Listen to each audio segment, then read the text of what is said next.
The bright morning sun shone down on Sarah Thompson's silver Honda Civic as she carefully drove through the peaceful streets of Riverside Heights.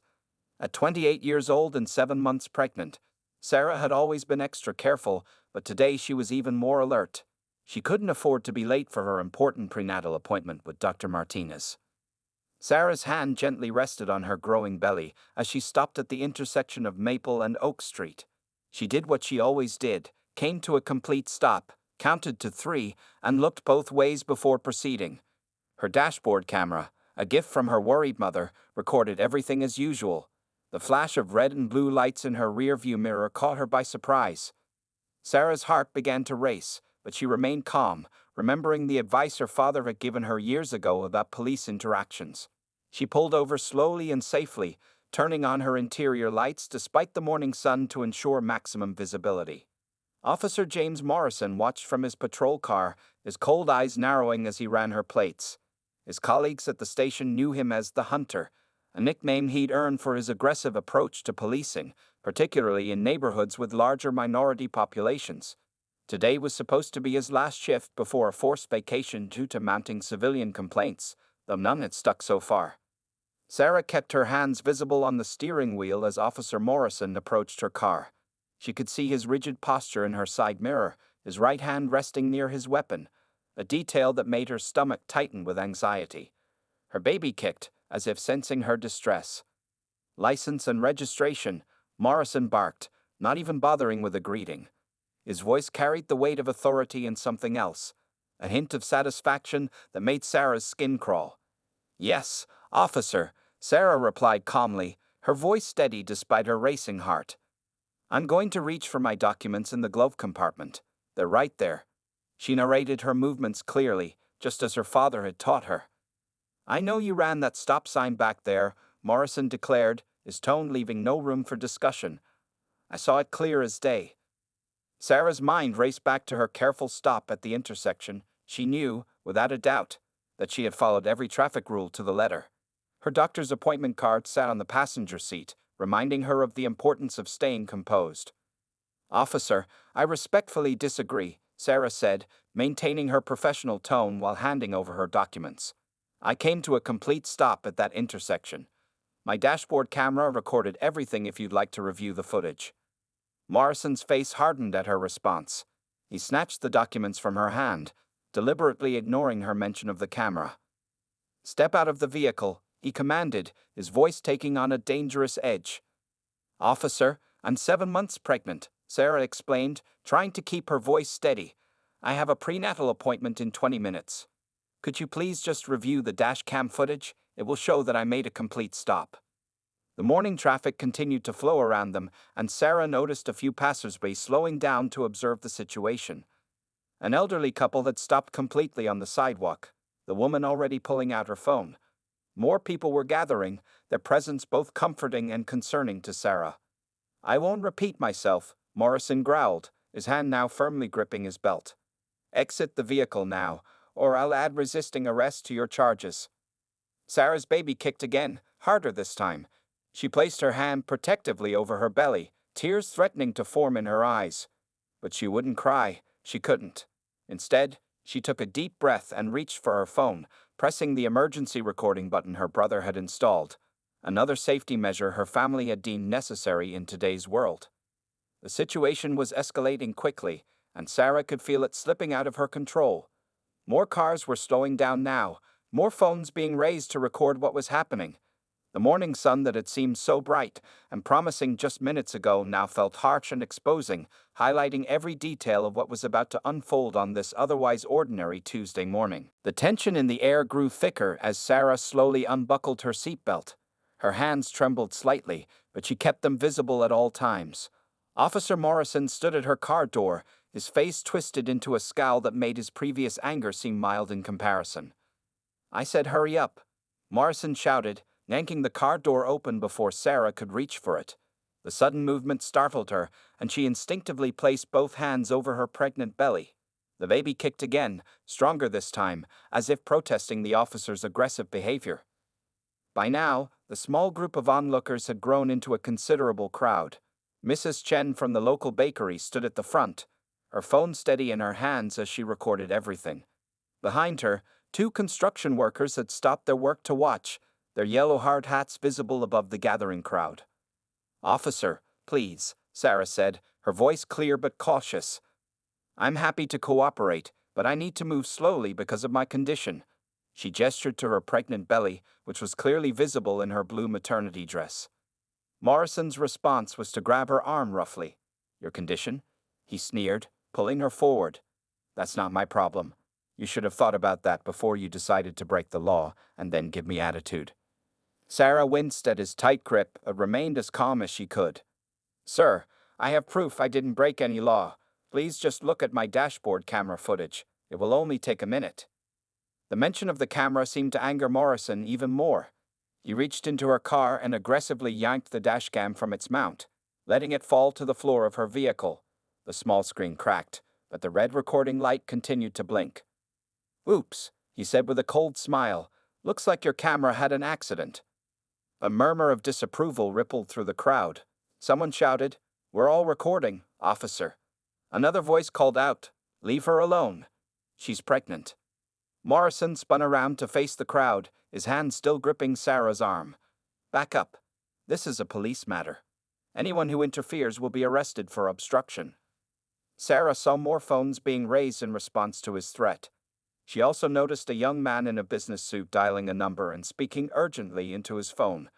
Her heart lifted slightly. Someone was calling for help. "Officer Morrison." Sarah tried one more time, reading his nameplate clearly for the cameras.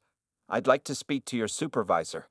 I have the right to make that request, and given that I'm pregnant and you're using excessive force." "Excessive force?" Morrison cut her off with a harsh laugh. "You haven't seen excessive force yet. Now, since you want to be difficult." He reached for his handcuffs with his free hand. The baby kicked again, harder than before, causing Sarah to gasp. Mrs. Chen took a step forward, her grandmother instincts clearly overwhelming her fear. "Officer, please. Can't you see you're hurting her?" "Ma'am, this is your final warning to stay back." Morrison barked, but Mrs. Chen stood her ground, her phone still recording. Sarah's doctor's appointment card fell from her car as Morrison pulled her further away from the vehicle. It landed face up on the pavement, the words "high risk PREGNANCY" clearly visible in red stamp marks across the top. The crowd had grown even larger now, with people filling both sides of the street. Cars were stopping, causing a traffic jam, but nobody seemed to care. Every eye was on the scene unfolding before them, and nearly every hand held a phone, recording Morrison's every move.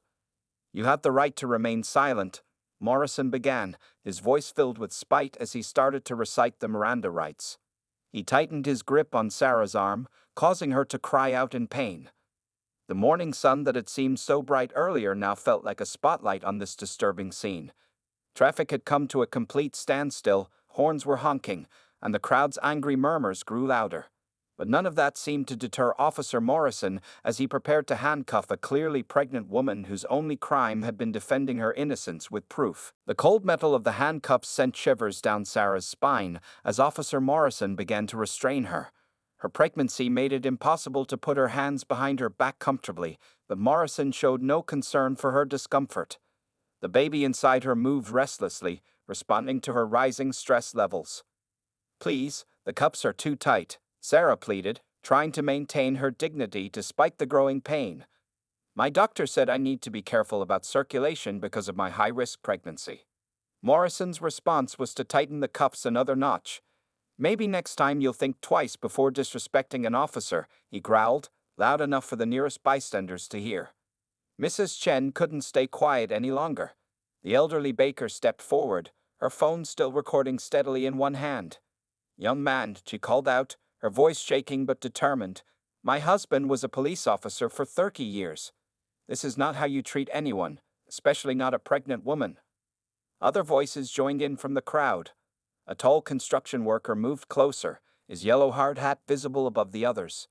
"Hey, man, just check her dashcam. What's the harm in that?"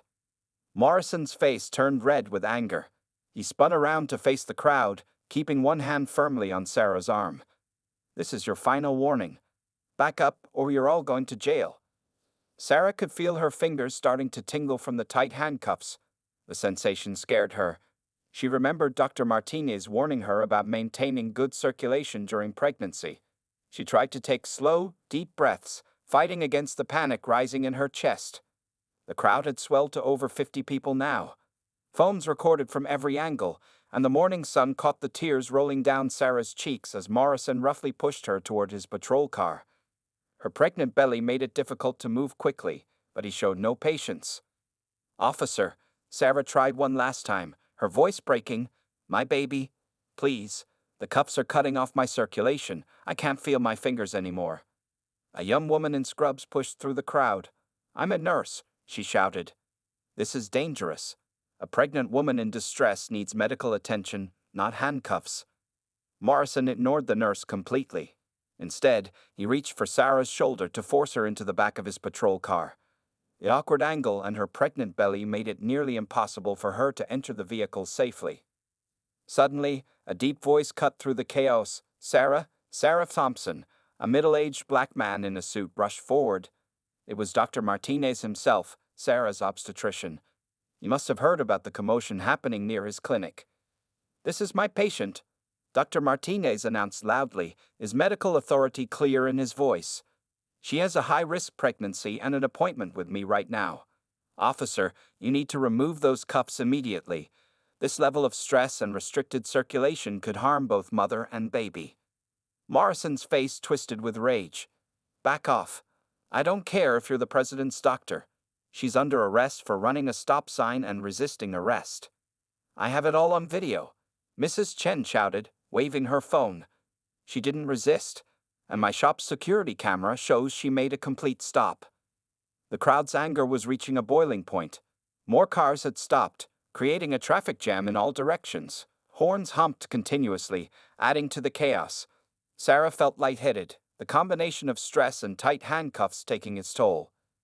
I don't feel right," Sarah mumbled, her knees starting to buckle. Dr. Martinez lunged forward instinctively to catch her, but Morrison shoved him back roughly. "Touch my prisoner again, and you're under arrest too," Morrison threatened, still holding Sarah's arm as she swayed on her feet. The situation had become a powder keg ready to explode. Dozens of phones recorded every second, the crowd's angry shouts grew louder, and Sarah's face had grown pale. Morrison's authority was clearly slipping away, but like a cornered animal, this only seemed to make him more dangerous. Just as the situation seemed about to explode, a sleek black police SUV turned the corner onto Maple Street. Captain Maria Rodriguez, a 20-year veteran of the force, immediately noticed the large crowd and the flashing lights of Morrison's patrol car. She had been on her way to headquarters when fate put her on this exact street at this exact moment. The crowd parted like a wave as Captain Rodriguez's vehicle pulled up. Through her windshield, she could clearly see Officer Morrison holding onto a handcuffed pregnant woman who looked like she might faint at any moment. The captain's experienced eyes took in every detail: the dozens of recording phones, the concerned doctor in a white coat, and most importantly, the look of barely controlled rage on Morrison's face. "Central, this is Captain Rodriguez." She spoke into her radio. "I'm at Maple and Oak. Send medical backup immediately." She stepped out of her vehicle, her command presence causing an immediate hush to fall over the crowd. Morrison's face drained of color when he recognized his superior officer. His grip on Sarah's arm loosened slightly, but the handcuffs remained painfully tight. "Captain, I have everything under control," Morrison called out, trying to sound confident. "This suspect ran a stop sign and then resisted. I have the whole thing on video." Mrs. Chen interrupted, bravely stepping forward. She stopped completely. "And look what he did to her dash camera." The elderly baker pointed to Sarah's car, where the damaged dashboard camera lay on the floor, its red light still blinking. Captain Rodriguez raised her hand for silence, which she got immediately. She walked calmly toward Sarah, noting her pale face and shaking hands. "Ma'am, are you all right?" she asked softly. "The handcuffs, they're too tight." Sarah whispered, her voice trembling. "I can't feel my fingers anymore. And my baby." She swayed again, and this time Dr. Martinez stepped forward without anyone stopping him. "I'm her obstetrician," he said firmly. "She needs medical attention now. This is a high-risk pregnancy. Captain Rodriguez's face hardened as she turned to Morrison. Remove those cuffs immediately, Officer Morrison. But Captain, she was resisting. Morrison started to protest. That's an order, officer. Captain Rodriguez's voice cut through his excuses like a knife. Remove them now, or I'll add insubordination to the growing list of charges against you. The crowd watched in tense silence as Morrison, his hands now shaking slightly, fumbled with the handcuff keys. As soon as Sarah's hands were free, Dr. Martinez and the nurse from the crowd rushed to support her. Check her circulation, the nurse instructed, examining Sarah's wrists where angry red marks showed how tight the cuffs had been. Captain Rodriguez turned to the crowd. I need any videos of this incident. Please send them to. She paused as multiple phones pinged with incoming messages. It seems Internal Affairs is already receiving them. Morrison stood frozen, watching his career crumble before his eyes. The dash camera he had damaged was carefully retrieved from Sarah's car by another officer who had just arrived on scene. Its memory card was intact, and the red recording light continued to blink steadily. Officer Morrison, Captain Rodriguez's voice was cold as ice. Surrender your badge and weapon. You're relieved of duty pending investigation. The same crowd that had been shouting in anger minutes ago now watched in satisfied silence as Morrison slowly unpinned his badge. His hands trembled as he handed over his gun belt to Captain Rodriguez. Sarah, now seated safely in the back of an ambulance with Dr. Martinez checking her vital signs, watched as Morrison's world fell apart in just 3 minutes. The same amount of time he had spent making her life hell. Your blood pressure is too high, Dr. Martinez said quietly to Sarah, but the baby's heartbeat is strong. You're both going to be okay. He squeezed her hand reassuringly as they watched Captain Rodriguez read Morrison his rights, the same rights he had been so eager to recite to Sarah just minutes earlier. The next hour unfolded like a whirlwind at the scene. Captain Rodriguez had transformed the chaotic street into an organized investigation site. 2 more police cars and another ambulance had arrived, their lights flashing silently in the late morning sun. Sarah sat in the first ambulance's back step, an EMT checking her blood pressure for the 3rd time while Dr. Martinez watched closely. The young nurse who had spoken up earlier, whose name they learned was Jenny, had stayed to help monitor Sarah's condition. Blood pressure is coming down slowly, Jenny reported, smiling encouragingly at Sarah. The baby's heartbeat remained strong and steady. She placed a gentle hand on Sarah's shoulder, offering silent support. Meanwhile, Morrison sat in the back of a police car, his face a mask of anger and disbelief. Through the window, you could see Captain Rodriguez efficiently gathering evidence. Mrs. Chen was showing her the security footage from her bakery's cameras, which had a clear view of the intersection where Sarah had supposedly run the stop sign. As you can see, Captain, Mrs. Chen said, pointing at her phone screen, the young lady made a complete stop. 3 seconds, just like they teach in driving school. Her voice carried a hint of satisfaction as she provided the proof that destroyed Morrison's false claims. Captain Rodriguez nodded, her face serious as she watched the video. Mrs. Chen, you've been very helpful. We'll need you to make an official statement. She turned to address the remaining crowd. In fact, we'll need statements from all witnesses who recorded any part of this incident. The construction worker with the yellow hard hat stepped forward. Ma'am, I got the whole thing on video, starting from when he first pulled her over. You can see him damaging her dashcam too. Several others nodded, indicating they had similar footage. Sarah's damaged dashboard camera had been carefully retrieved and sealed in an evidence bag. Despite Morrison's attempt to destroy it, the device had continued recording everything. A tech from the department was already working to recover its footage. The memory card is intact, the tech reported to Captain Rodriguez. We have clear audio and video of the entire incident, including Officer Morrison's approach to the vehicle and his subsequent actions. Morrison slumped lower in the police car's back seat as he watched more evidence pile up against him.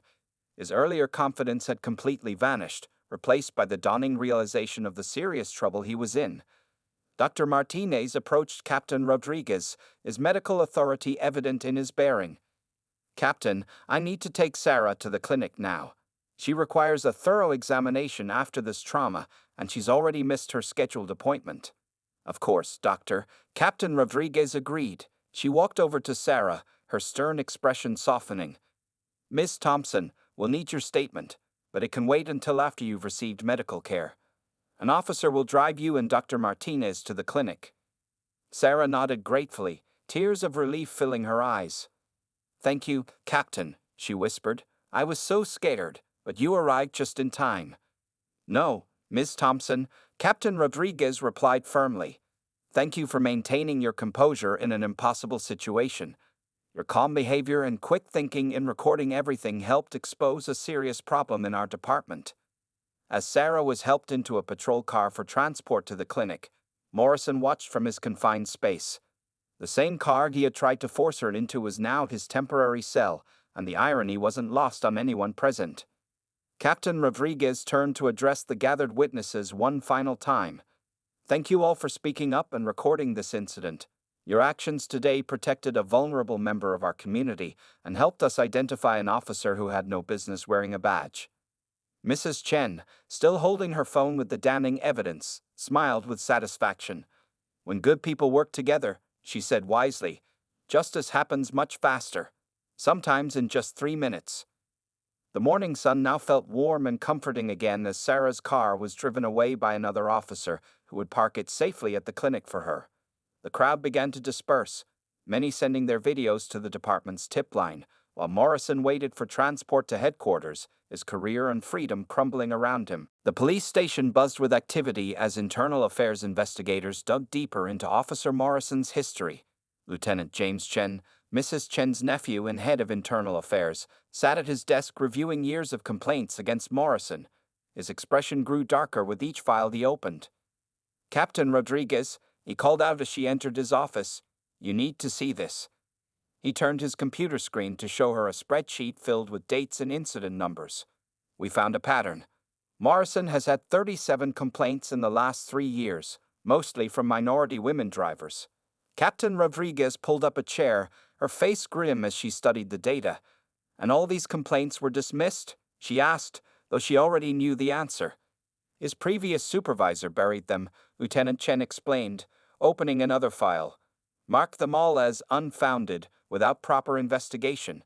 But that's not the worst part. He clicked on a video file. We found this footage from last month. The video showed Morrison aggressively arresting another pregnant woman, also black, using similar excessive force. That victim had been too scared to file a formal complaint, but her dash camera had captured everything. Down the hall, Morrison sat in an interview room, his arrogance finally broken. 2 detectives watched through the one-way glass as he nervously tapped his fingers on the metal table. He's been here for 4 hours, Detective Sarah Martinez, no relation to Dr. Martinez, noted. Hasn't asked for a lawyer yet. Just keeps saying he did nothing wrong. Her partner, Detective Thompson, also no relation to Sarah Thompson, shook his head. With the mountain of evidence we have, he better start talking soon. The DA is already reviewing charges. In another part of the building, tech experts worked to recover every second of footage from Sarah's damaged dash camera. The clear audio revealed Morrison's threatening tone and his deliberate attempt to destroy evidence. Listen to this part, one tech said to another, adjusting his headphones. They heard Morrison clearly saying he didn't care about Sarah's pregnancy right before damaging the camera. That's another charge right there, destroying evidence. Meanwhile, at the district attorney's office, Chief Prosecutor Diana Williams reviewed the growing pile of evidence on her desk. Videos from multiple angles showed Morrison's unnecessary aggression and Sarah's calm compliance. Mrs. Chen's bakery footage clearly showed Sarah's complete stop at the intersection, destroying Morrison's initial reason for the stop. This is one of the clearest cases of police misconduct I've ever seen, Williams told her assistant. And with the previous incidents we're uncovering, we can show a pattern of behavior. Back at the station, Captain Rodriguez met with the police chief, Robert Martinez, again, no relation to the doctor. Sir, this goes beyond Morrison, she explained. We need to review every arrest he's made, every ticket he's written. How many innocent people has he terrorized? The chief nodded gravely. I've already ordered a complete audit of his entire career with the department. And we're not stopping there. He stood up and walked to his window, looking out at the city he'd sworn to protect. We're reviewing all dismissed complaints against every officer. This ends now. In the Internal Affairs Office, Lieutenant Chen discovered something that made his blood run cold. "Captain," he called out again, "Morrison was scheduled for a psychological evaluation 3 months ago after showing signs of aggressive behavior. His supervisor canceled it." Captain Rodriguez grabbed her phone immediately. "Get me the name of that supervisor. Now." Her voice was steel, "and pull every case they've handled together." The investigation had grown beyond a single incident of misconduct into something much larger. What started with Sarah Thompson's bravery in recording her interaction had cracked open a system that had protected bad officers for far too long. As evening approached, Morrison still sat alone in the interview room, his world crumbling around him, the evidence against him mounted by the hour, and the blue wall of silence that had protected him for so long had finally begun to crack. His badge lay on Lieutenant Chen's desk, soon to be joined by others as the investigation expanded. 1 month after the incident, the Riverside Heights Police Department looked very different. Captain Rodriguez, now promoted to deputy chief, stood before a room full of officers in the department's main training hall. A large screen behind her showed Sarah Thompson's picture, along with images from that fateful morning. "This is why we're here today," Rodriguez announced to the silent room. What happened to Ms. Thompson could have ended in tragedy. Instead, it became the wake-up call our department needed. The officers watched as she clicked through slides showing the new changes being implemented. Gone was the old complaint system that had helped hide Morrison's misconduct. In its place stood a transparent online platform where citizens could file complaints and track their progress. "Every complaint will be investigated," Rodriguez emphasized, her voice firm. "And every officer's body camera must be on during all interactions with the public. No exceptions." In the front row, Mrs. Chen sat as a special guest. The department had hired her as a community liaison, recognizing how her brave actions had helped expose the truth. She nodded approvingly as Rodriguez outlined the new training programs. "Starting next week, every officer will undergo intensive training on implicit bias, de-escalation techniques, and proper treatment of pregnant individuals," Rodriguez continued. "Dr. Martinez has agreed to lead the medical awareness portions of our training." Dr. Martinez stood up from his seat, addressing the officers directly. "A pregnant woman in distress needs medical attention, not handcuffs," he said, his words echoing through the hall. "You need to know the signs of pregnancy-related emergencies and how to respond appropriately." The changes went beyond just training. On another floor of the building, Lieutenant Chen supervised the installation of a new computer system. This software would automatically flag patterns of concerning behavior and officer conduct, preventing another Morrison situation from developing. "The system analyzes everything," he explained to a group of supervisors. "Complaints, use of force reports, even the tone of voice in body camera footage. If an officer shows signs of problematic behavior, we'll know immediately." Outside the police station, construction workers installed a new sign: Community Oversight Board Office. This independent group, made up of local citizens, would review all serious complaints against officers. Sarah Thompson had been invited to serve as one of its first members. In the department's lobby, a wall of screens displayed real-time statistics about police interactions, use of force incidents, and complaint resolutions. This transparency initiative had been Captain Rodriguez's idea, showing the public that the department had nothing to hide. "Remember," Rodriguez told her officers, "trust is earned through actions, not words. We're here to protect and serve everyone in our community, regardless of their race, gender, or condition." The changes weren't always easy. Some older officers resisted the new requirements, but Rodriguez's leadership remained firm. Those who couldn't adapt were given a choice: embrace the changes or find another department. In the break room, young officers discussed their recent de-escalation training. "I never realized how many ways there are to calm a situation without force," one rookie admitted. "This should have been taught years ago." Meanwhile, at the district attorney's office, more changes were happening. Morrison's case had led to the review of hundreds of past arrests. Many convictions were being overturned, and innocent people were finally receiving justice. Back in the training hall, Rodriguez showed the final slide of her presentation. It was a quote from Sarah Thompson: "Change happens when good people refuse to stay silent in the face of injustice." "This is our new beginning," Rodriguez concluded. From now on, we measure our success not by the number of arrests we make, but by the trust we build with our community.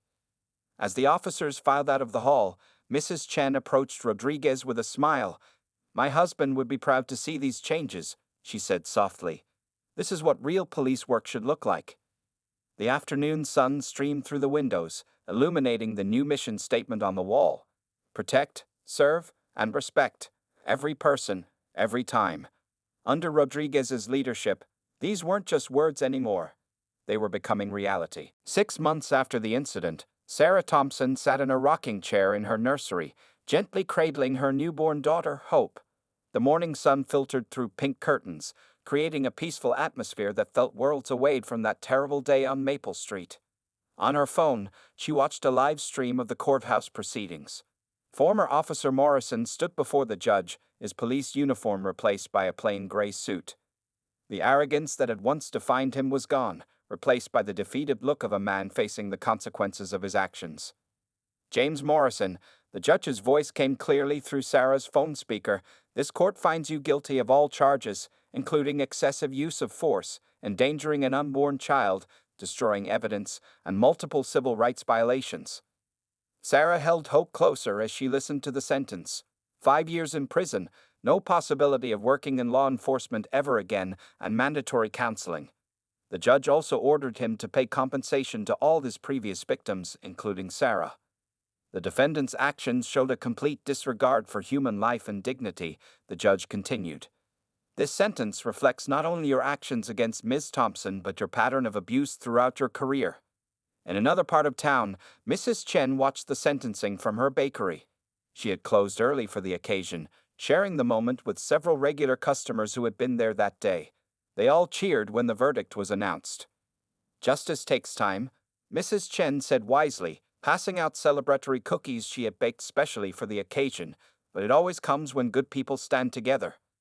At the police station, Deputy Chief Rodriguez, recently promoted again, gathered her officers to watch the sentencing. The department had changed dramatically in 6 months. New officers had been hired, properly trained under the new guidelines, and the Community Oversight Board was working effectively.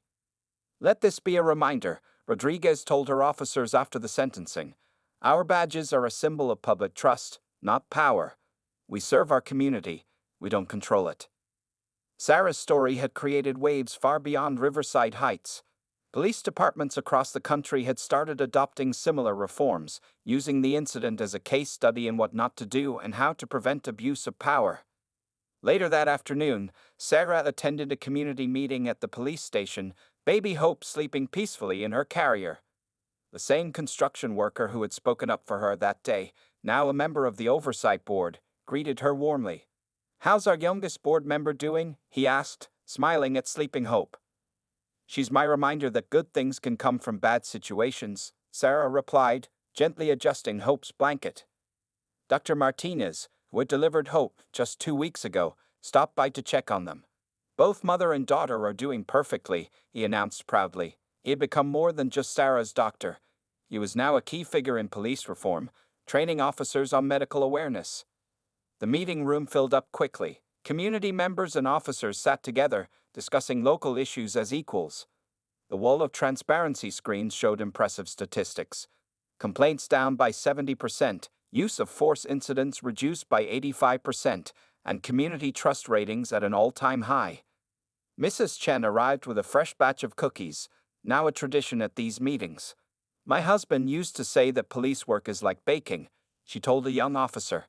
"You need the right ingredients: respect, compassion, and just a pinch of courage to stand up for what's right."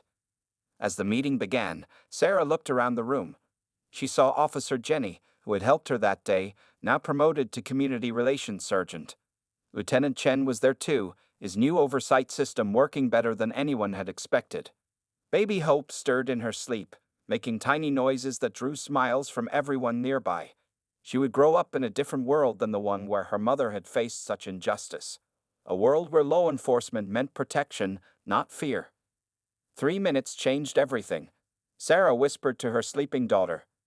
3 minutes of injustice led to a lifetime of positive change. She touched the small nameplate on her desk that read Sarah Thompson, Community Oversight Board executive member. The afternoon sun streamed through the windows, catching the new department motto on the wall: Protect, Serve, Respect. Below it hung a framed photo from that fateful day, serving as a permanent reminder that justice, though sometimes delayed, arrives exactly when it should.